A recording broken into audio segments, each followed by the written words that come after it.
નમસ્કાર કલમ યુદ્ધ સમાચારની સાથે હું છું આપની સાથે પાયલ બામભણિયા। તો જોઈએ આજના મહત્વના સમાચારમાં। જંબુસર પાદરા રોડના સમારકામ અંગે જંબુસર ટ્રક ઓનર એસોસિએશન દ્વારા સીએમઓને લેખિત રજૂઆત કરાઈ। જંબુસર પાદરા રોડ જે વાહન વ્યવહારની ધમધમતો રોડ છે। આ રોડ પરથી સૌરાષ્ટ્ર તરફ જતા વાહનો પણ પસાર થાય છે। આ રોડ બિસ્માર હાલતમાં છે। આ રોડ પર મસમોટા ખાડા પડી ગયા છે, પરંતુ બેરા તંત્રને કાને જનતાનો અવાજ પહોંચતો નથી। મસમોટા ખાડા। નમસ્કાર, હું રોમેશ શાહ, જંબુસર ટ્રક ઓનર એસોસિએશનના પ્રમુખ છું।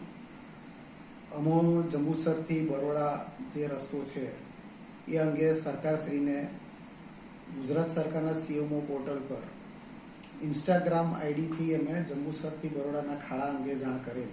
ત્યારબાદ અખિલ ગુજરાત ટ્રક એસોસિએશનને પણ જાણ કરી અને ભરૂચ જિલ્લા આરએનબી વિભાગના અધિકારી શ્રી જયમીન શાહ સાહેબને પણ આ અંગે જાણ કરેલ છે।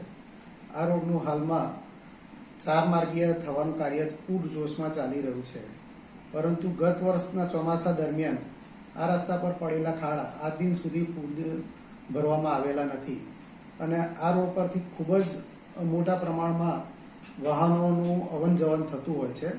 માટે અમે સરકારશ્રીને અને મુખ્યમંત્રીશ્રીને ખાસ વિનંતી કરીએ છીએ કે આ રસ્તા પરના ખાડાનું તાત્કાલિક ધોરણે સમારકામ થાય અને પ્રજાના હિતમાં આ કાર્ય વહેલી તકે પૂરું થાય એવું કરવા માટે યોગ્ય છે કરવું।